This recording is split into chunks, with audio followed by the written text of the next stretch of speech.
Hello नमस्कार दोस्तों, good morning all of you. आप कैसे हैं मित्रों? सभी कमेंट्स करके बताएं और जल्दी से जल्दी सभी लाइव जुड़ जाएं। पुनः इस यूट्यूब चैनल की क्लास में आपका हार्दिक स्वागत और अभिनंदन करता हूं। दोस्तों, जैसा कि कल हम पढ़ रहे थे पृथ्वी की उत्पत्ति के बारे में हमने पढ़ा। आज हम दूसरी क्लास में हमने विभिन्न उच्चावचों की श्रेणियों के बारे में पढ़ा।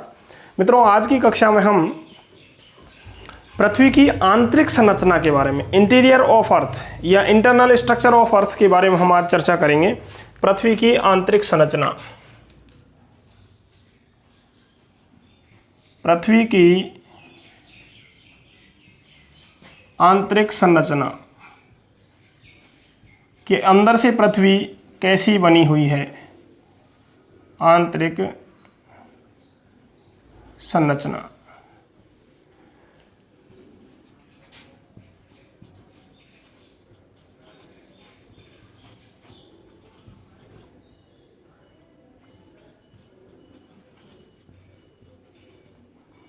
पृथ्वी के अंदर से बनावट कैसी है। दोस्तों, हमारे पास में पृथ्वी की जानकारी के बारे में, पृथ्वी की आंतरिक संरचना के बारे में बहुत कम जानकारी है। जो भी जानकारी है वो विभिन्न स्रोतों से प्राप्त हुई है और उन जानकारियों के आधार पर ही हम पृथ्वी की आंतरिक संरचना की व्याख्या प्रस्तुत कर पाते हैं। तो दोस्तों, मैं बता दूं आपको कि पृथ्वी की आंतरिक संरचना के विषय में जानकारी के जो स्रोत हैं, source of acknowledgement of interior of earth, यानी पृथ्वी की आंतरिक संरचना के बारे में जानकारी के जो स्रोत हैं, विभिन्न स्रोत हैं, उन स्रोतों को हमने मुख्यतया दो वर्गों में विभाजित किया है और तीसरा एक स्रोत और है, वो भी आपको बताऊंगा मैं। तो हम कह सकते हैं पृथ्वी के आंतरिक विषय में, आंतरिक संरचना के विषय में जानकारी के स्रोतों को हमने तीन वर्गों में बांटा है। कितने वर्गों में विभाजित किया है? तीन। पृथ्वी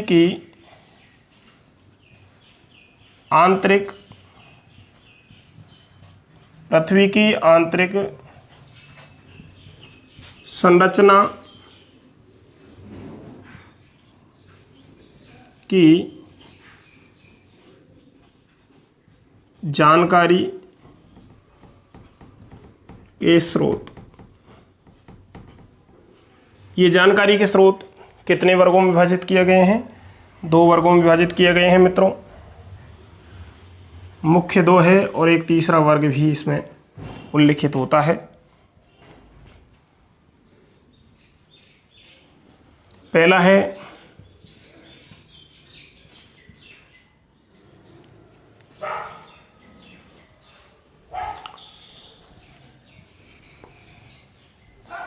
अप्राकृतिक स्रोत।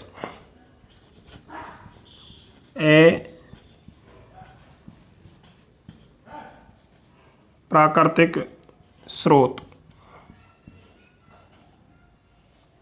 और दूसरा है मित्रों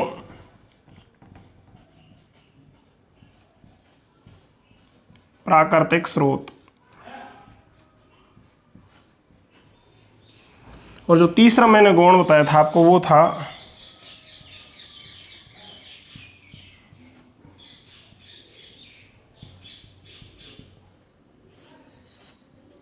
उल्कापिंड।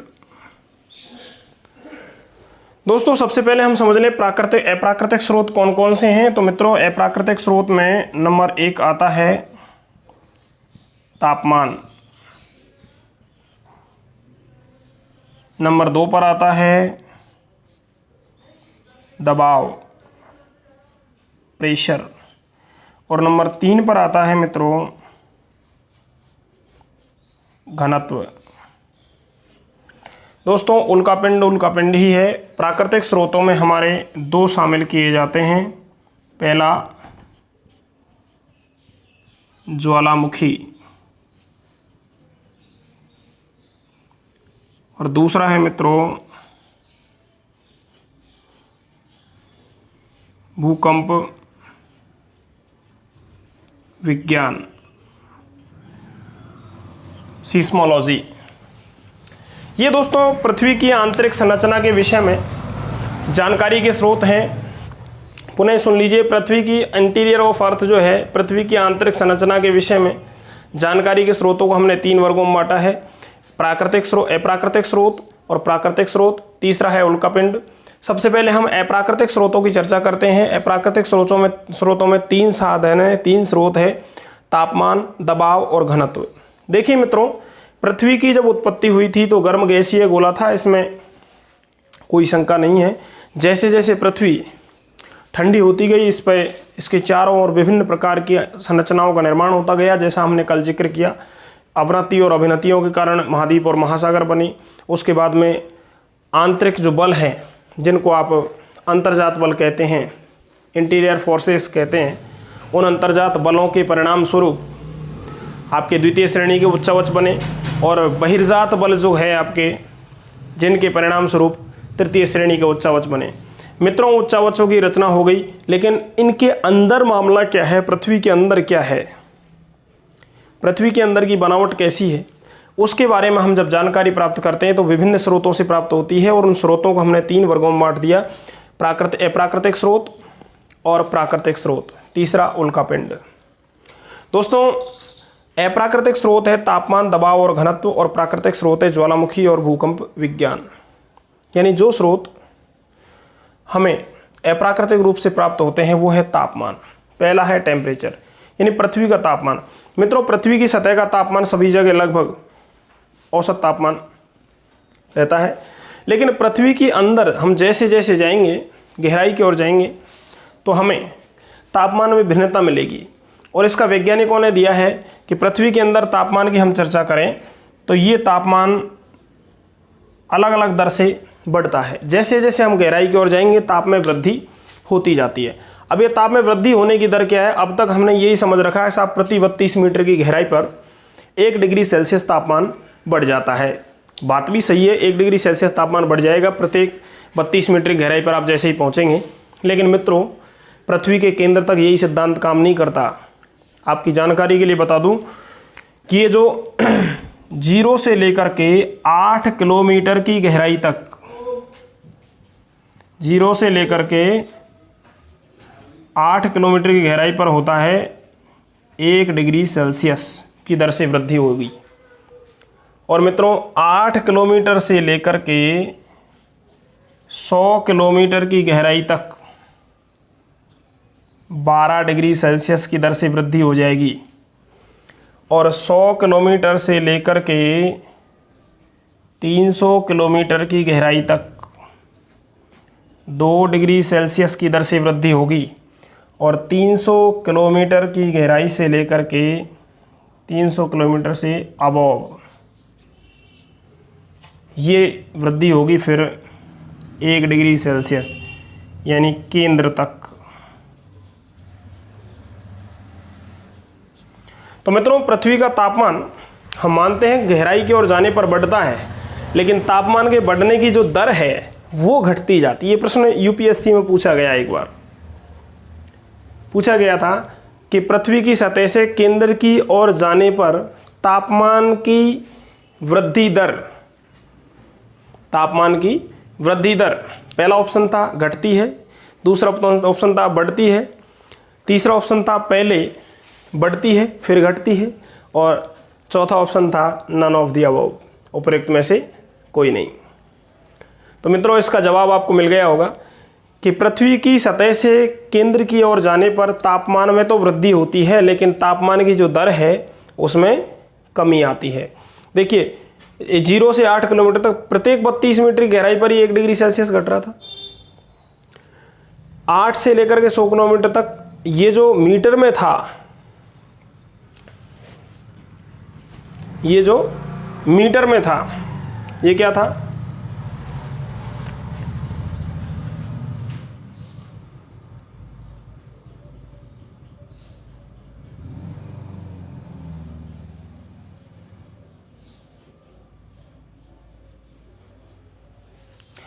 ये मीटर में था, ये तब्दील हो गया किसमें? किलोमीटर में। तो दर घट गई ना। 8 से 12 तक 12 डिग्री सेल्सियस प्रति किलोमीटर, 100 से 300 तक 2 डिग्री सेल्सियस प्रति किलोमीटर, और 300 से भू केंद्र तक 1 डिग्री सेल्सियस की किलोमीटर की दर से तापमान घटता है। तो दोस्तों एक तो तापमान से हमें पता लगता है कि भूगर्भ के अंदर की जो संरचना है वो एक जैसी नहीं है। तो इसका मतलब ये हुआ कि पृथ्वी की सतह के आसपास के जो भाग है वो ठोस रूप में पाए जाएंगे। जैसे जैसे गहराई की ओर जाएंगे चट्टानें पिघलती हुई जाएगी। एक स्थान ऐसा आएगा कि तापमान बहुत ज़्यादा हो जाएगा और भूकेंद्र का तापमान लगभग 2000 डिग्री सेल्सियस से ऊपर पाया जाएगा। इसका आपने स्क्रीनशॉट ले लिया होगा। अब चर्चा करते हैं हम, दूसरा बिंदु आएगा दबाव की। देखिए दोस्तों, तापमान तो आपने पढ़ लिया कि भूकेंद्र का तापमान 2000 डिग्री सेल्सियस की दर से अधिक होता है, ऊपर होता है। लेकिन हमें यह भी ज्ञात होना चाहिए कि दबाव चट्टानों का अधिक होने के कारण चट्टानें चाहते हुए भी पिघल नहीं पाती। क्यों? क्योंकि प्रेशर अधिक होता है, ऊपर की चट्टानों का दबाव अधिक होने के कारण ये चट्टानें पिघल नहीं पाती है। और ये भूगर्भ में मोटी मोटी जो परतें हैं उनके बढ़ते दबाव के कारण केंद्र की ओर घनत्व बढ़ता जाएगा। तो दबाव पृथ्वी की सतह से केंद्र की ओर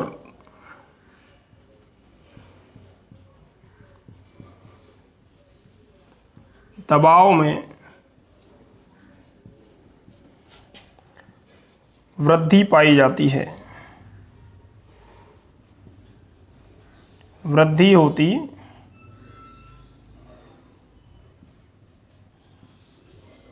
जाती है।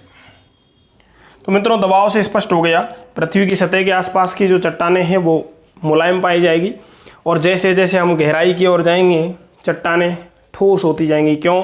क्योंकि दबाव बढ़ता जाएगा। तीसरा बिंदु है घनत्व। घनत्व की हम चर्चा करें तो वो घनत्व सीधा संबंधित होता है, प्रत्यक्ष रूप से संबंधित होता है घनत्व दबाव से।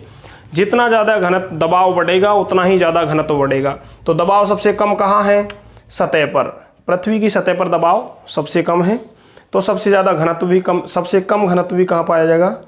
सबसे कम दबाव है पृथ्वी की सतह पर, और जहाँ दबाव कम होगा वहाँ पर घनत्व भी कम ही पाया जाएगा। तो पृथ्वी की सतह का औसत घनत्व होता है, पृथ्वी की सतह का घनत्व होता है 3.3 ग्राम प्रति घन सेंटीमीटर। पृथ्वी की सतह का घनत्व है 3.3 ग्राम प्रति घन सेंटीमीटर।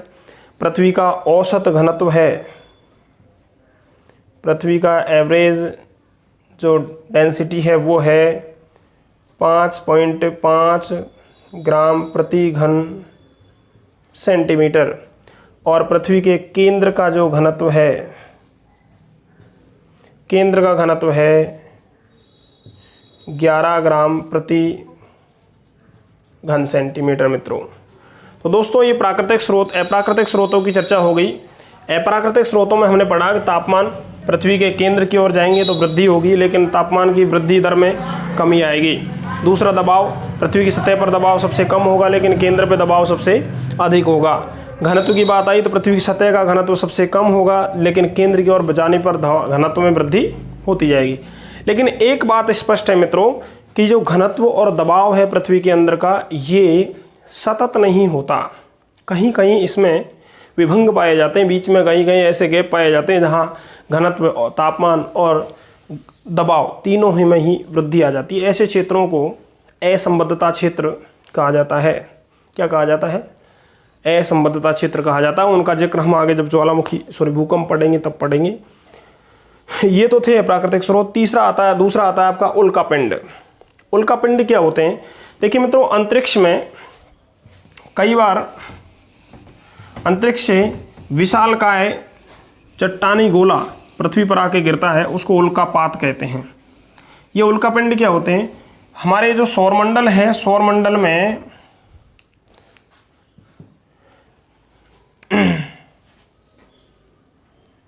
जो आपका मंगल है और दूसरा बृहस्पति है,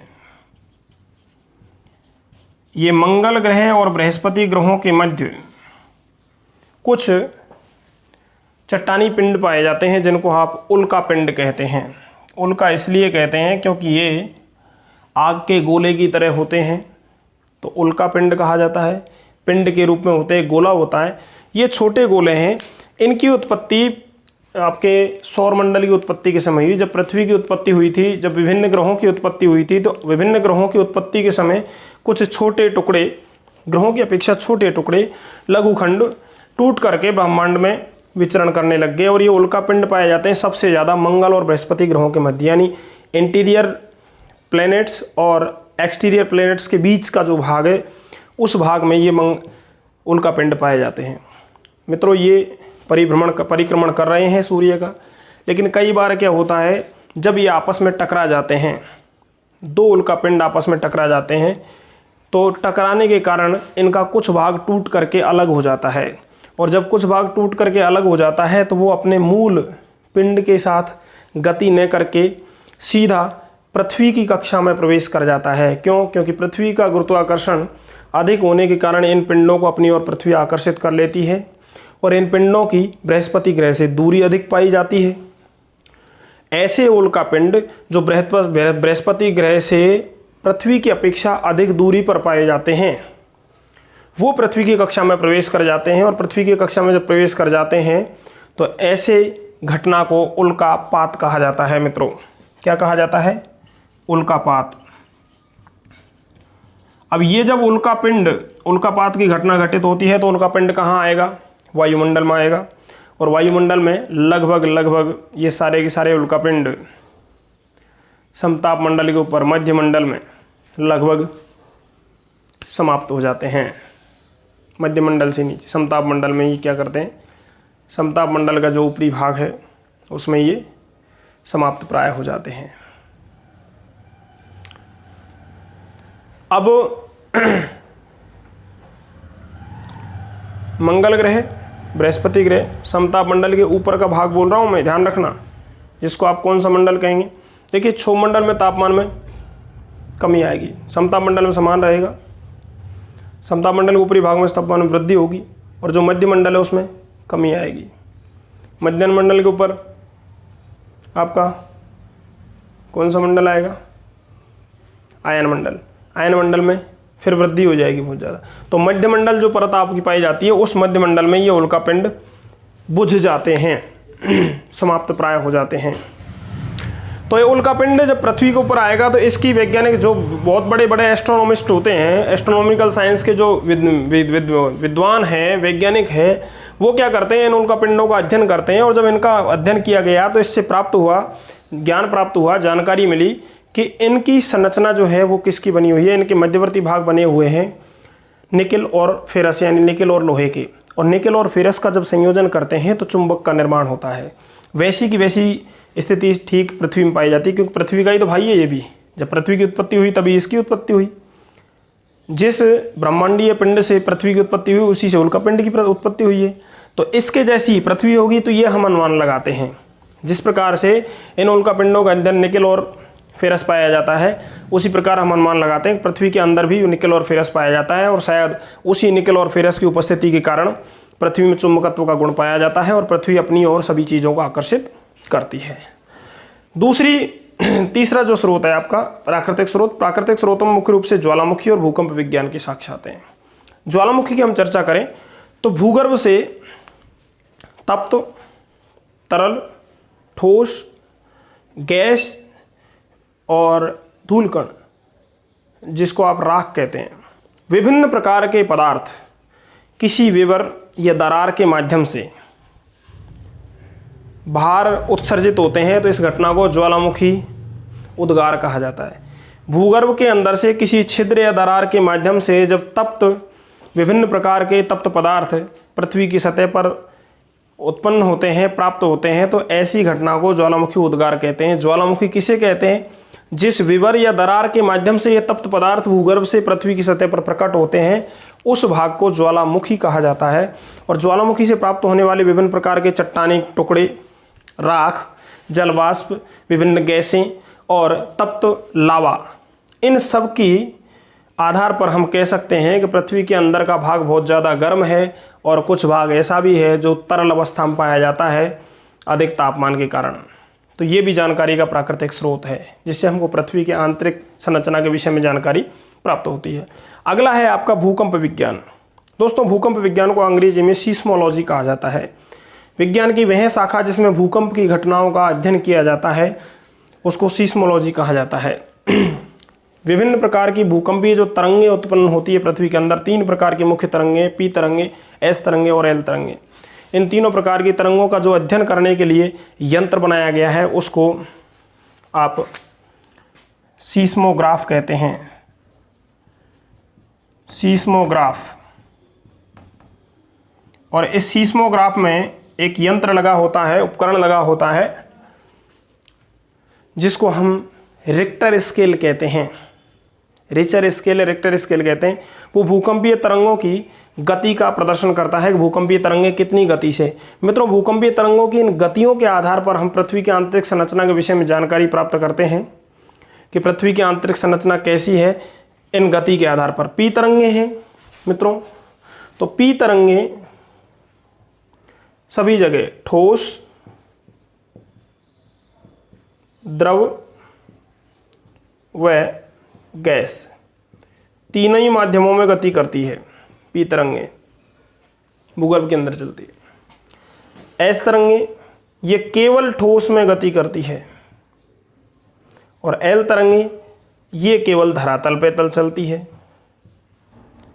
तो भूगर्भ का जो भाग है 2900 किलोमीटर से नीचे का भाग, 2900 किलोमीटर से नीचे का जो भाग है उसमें ये एस तरंगें गायब हो जाती है और कहीं प्रदर्शित नहीं होती। इसका मतलब ये हुआ कि 2900 किलोमीटर तक का जो भाग है पृथ्वी का वो क्या है, ठोस अवस्था में है। उससे नीचे का भाग या तो गैसीय अवस्था में है या द्रव अवस्था में है, इसलिए ठोस एस तरंगें इसमें प्रदर्शित नहीं होती है। दूसरी बात, भूकंप विज्ञान के साक्ष्यों से हमें यह भी पता चला है कि भूकंपीय तरंगों का मार्ग वक्राकार हो जाता है, टेढ़ा मेढ़ा हो जाता है। इसका कारण ये है कि ये जो तरंगें हैं ये एक समान गति से नहीं चलती। क्यों नहीं चलती? एक समान मार्ग का अनुसरण नहीं करती। क्यों नहीं करती? क्योंकि भूगर्भ के अंदर जो चट्टानें हैं उनके तापमान, दबाव और घनत्व में विभिन्नता पाई जाती है, इसलिए इनकी गति और दिशा में परिवर्तन हो जाता है। मित्रों, ये तो थे विभिन्न प्रकार के साक्ष्य जिनके आधार पर हम पृथ्वी की आंतरिक संरचना की जानकारी जुटाते हैं। दोस्तों, वीडियो पसंद आया हो तो ज़्यादा से ज़्यादा लाइक करें और वीडियो को इतना ज़्यादा शेयर करो कि तैल का मच जाए। अधिक जानकारी आपको चाहिए तो नीचे लिंक दिए हुए हैं विभिन्न प्रकार के डिस्क्रिप्शन में। यूट्यूब चैनल का भी है आपका, टेलीग्राम चैनल का भी है, टेलीग्राम ग्रुप का भी है, फेसबुक पेज का भी है। सारे विभिन्न प्रकार के आपको लिंक्स दिए हुए हैं, उनका अनुसरण करें आप। और चैनल को सब्सक्राइब करना मत भूलें, क्योंकि आपके सब्सक्राइब करने से आपको ही ज़्यादा बेनिफिट है कि आपको हमारे नए वीडियो का नोटिफिकेशन तुरंत मिल जाएगा। तो दोस्तों, लाइक और कमेंट्स करना ज़रूर नहीं भूलें, क्योंकि लाइक और कमेंट्स, आपका एक लाइक से हमको बहुत ज़्यादा संबल प्राप्त होता है अगले वीडियो में और अच्छा प्रदर्शन करने के लिए। तो ठीक है मित्रों, मिलते हैं आगामी कक्षा में। आगामी कक्षा में हम अध्ययन करेंगे पृथ्वी की आंतरिक संरचना के विषय में जो विभिन्न मत है कि आंतरिक संरचना कैसी है। 3 परतें पाई जाती है कि 4 परतें पाई जाती है कि 2 पाई जाती है, या कितनी परतें पाई जाती हैं, उन परतों की बनावट कैसी है, उनका घनत्व कैसा है, उनकी प्रकृति कैसी है, वहाँ कौन सी तरंगें प्रवेश करती है, कौन सी तरंगें नहीं करती, उनकी गतियाँ क्या होती है, इस सब के बारे में अगली कक्षा में हम चर्चा करेंगे। ठीक है दोस्तों, धन्यवाद। जय हिंद, जय भारत।